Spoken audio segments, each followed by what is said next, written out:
দেখুন ডিম দিয়ে একদম নতুন একটি রেসিপি। এই রেসিপিটি দেখতে যেমন লোভনীয় তেমনই খেতেও কিন্তু অসাধারণ এবং রেসিপিটি তৈরি করতেও খুবই সহজ।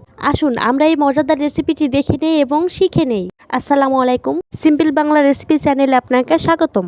দেখুন রেসিপিটি তৈরি করতে এখানে আমি 3টি ডিম নিয়েছি। ডিমগুলোকে সিদ্ধ করে খোসাগুলো ছাড়িয়ে নিয়েছি। এরপর দেখুন চুলায় একটা কড়াই বসিয়ে দিয়েছি। কড়াইতে তেল দিয়ে তেলটি ভালো করে গরম করে নিয়েছি।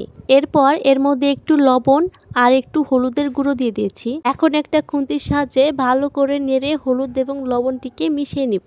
এখন এর মধ্যে ডিমগুলো দিয়ে ডিমগুলোকে ভালো করে নেড়ে চেড়ে ভেজে নিতে হবে। এইভাবে তেলের মধ্যে হলুদ দিয়ে ডিম ভাজলে ডিমের কালার খুবই সুন্দর আসে। দেখুন ডিমগুলোর সব জায়গায় একই রকম কালার হয়েছে, কোথাও কম কোথাও বেশি এরকম হয়নি, একদম পারফেক্ট কালার এসেছে। দেখুন আমাদের ডিমগুলো ভাজা হয়ে গেছে। এখন একটা বাটিতে আমরা একটা একটা করে ডিমগুলো উঠিয়ে নিব। এরপর একই তেলের মধ্যে আমরা কিছুটা পেঁয়াজ কুচি আর কিছু মরিচ কুচি দিয়ে দিব। এখন এগুলোকে নেড়ে চেড়ে নিতে হবে। এতগুলো পেঁয়াজ ভাজতে কিন্তু অনেকটাই সময় লেগে যাবে, তাই আমি এখানে অল্প একটু লবণ দিয়ে দিয়েছি।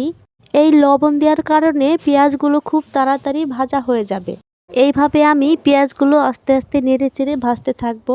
এই পেঁয়াজগুলো ভাজার এক পর্যায়ে যখন এরকম কালার চলে আসবে, তখন এর মধ্যে আদা রসুন বাটা আর একটু জিরা বাটা দিয়ে দিব। এখন এগুলোকে খুন্তির সাহায্যে ভালো করে নেড়ে চেড়ে মিশিয়ে নিব। এরপর এগুলাকে কিছুক্ষণ ভেজে নিব। ভাজা শেষ হয়ে গেলে এর মধ্যে একটুখানি পানি দিব, তা না হলে মশলাটা পুড়ে কড়াইয়ে লেগে যাবে, মশলাটা কালো হয়ে যাবে। এখন এর মধ্যে শুকনা উপকরণগুলো দিয়ে দিব। প্রথমে এখানে হলুদের গুঁড়ো দিয়ে দিচ্ছি। এরপর মরিচের গুঁড়ো এবং পরিমাণ মতো লবণ দিয়ে দিব। লবণ দেওয়ার পরে মশলাগুলোকে ভালো করে একটু কষিয়ে নিতে হবে। কিছুক্ষণ কষিয়ে নেওয়ার পরে এর মধ্যে একটু পানি দিয়ে আবারও এটিকে ভালো করে একটু কষিয়ে নিতে হবে। এরপর এখানে আমরা আলু কুচিগুলো দিয়ে দিব। দেখুন এখানে আমি লম্বা লম্বা করে আলু কুচি করে নিয়েছি। আলুগুলো একদম মোটাও হবে না, আবার একদম চিকনও হবে না। এখন আলুগুলোকে মশলার সাথে আমরা ভালো করে নেড়েচেড়ে কষিয়ে নিব। দেখুন এখানে আলুগুলো থেকে পানি ছেড়ে দিয়েছে। আলুগুলো কষিয়ে আমরা এই পানিগুলোকে শুকিয়ে নিব। দেখুন পানিটা অনেকখানি টেনে গেছে।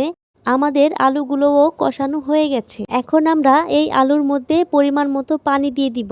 এই তরকারিটায় অতিরিক্ত ঝোল রাখা যাবে না, তাই এখানে বেশি পানি না দিয়ে অল্প একটু পানি দিয়ে দিচ্ছি। এরপর তরকারিটা আমরা ঢাকনা দিয়ে ঢেকে দিলাম।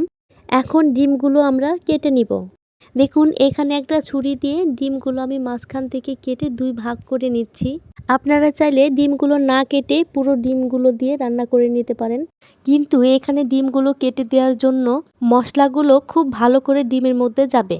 আর এইভাবে ডিমগুলো কেটে দেওয়ার জন্য তরকারিটা দেখতেও যেমন লোভনীয় লাগবে, তেমনই খেতেও কিন্তু ভীষণ মজা লাগবে। এই তো আমাদের ডিমগুলো কাটা শেষ হয়ে গেছে। এদিকে দেখুন তরকারিটারও পানি অনেকটা কমে গেছে। এখন এর মধ্যে আমরা একে একে ডিমগুলো দিয়ে দিব। ডিম দিয়ে এই মজার রেসিপিটা আপনারা বাসায় একবার হলেও ট্রাই করে দেখবেন। দেখুন একটা খুন্তি দিয়ে এখন আমরা ডিমগুলো তরকারির মধ্যে ডুবিয়ে দিব। এইভাবে দিলে মশলাগুলো ডিমের মধ্যে খুব ভালো করে যাবে।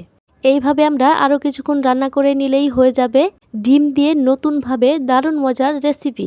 তো রেসিপিটি আপনাদের কাছে ভালো লাগলে অবশ্যই লাইক কমেন্ট শেয়ার করে দিবেন এবং এইরকম নতুন নতুন মজার মজার রেসিপি পেতে চ্যানেলটিকে সাবস্ক্রাইব করে পাশে থাকুন। পুরো রেসিপিটি দেখার জন্য ধন্যবাদ।